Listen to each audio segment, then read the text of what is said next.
Hello, my dear listeners. My name is Kishore Ganesh, and in this episode of the Vocal About Visuals podcast, I'll be reviewing the Grand Tour's latest special, Euro Crash, featuring, of course, the trio Jeremy Clarkson, who apparently is banned from India, Mr. Slowly, aka Captain Slow, aka James May, and Mr. Crash into Everything All the Time, Richard Hammond.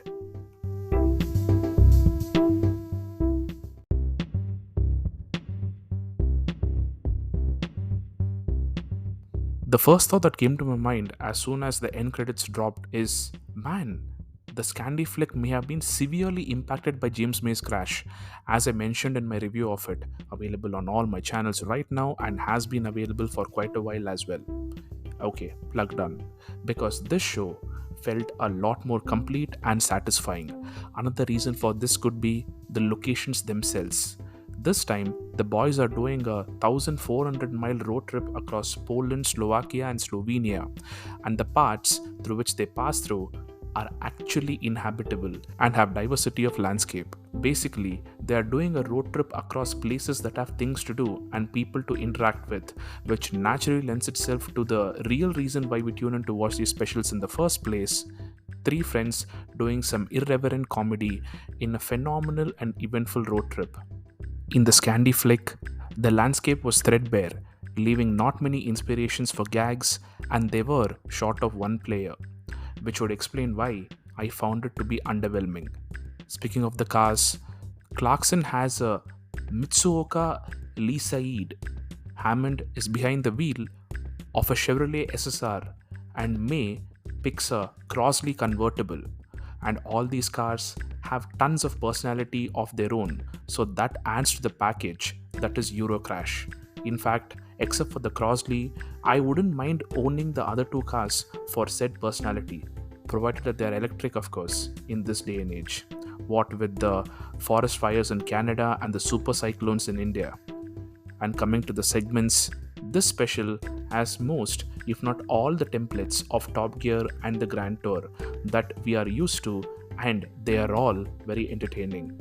There are unique and weird sights, bits about car history, a race in an unconventional car, having cars race things that are not actually cars, a monument that is paying homage to a great film slash work of art slash historical event.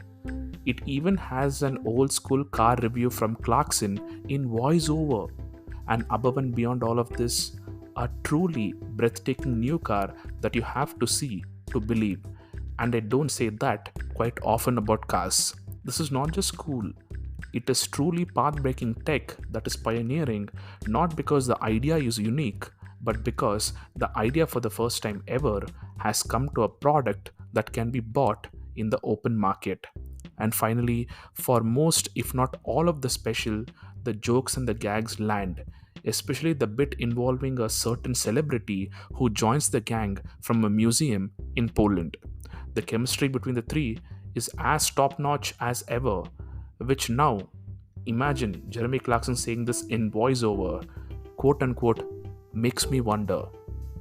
Compared to everything else that these guys do by themselves, the Grand Tour is clearly the superior product. That's fact. So why oh why are Amazon and the three, okay, four of them, including Mr. Willman, not doing more of this? If not at the same level as before, at least at a higher frequency. Cue Clarkson voiceover in your head again, quote unquote. Sad, really. This current special of the Grand Tour is out on Amazon Prime, and I would recommend that you guys check it out for some quality, simple, and effective entertainment. Once again, my name is Kishore Ganesh. This is the Vocal About Visuals podcast, and thank you, my dear listeners, for your time and for listening. Please do give this podcast a follow on your preferred podcast platforms and on YouTube. Consider giving my socials a follow at Podcast Plural on Twitter and Instagram, and especially on Instagram because there I am making my one shot review of films that I don't get around to making podcasts on. Thank you.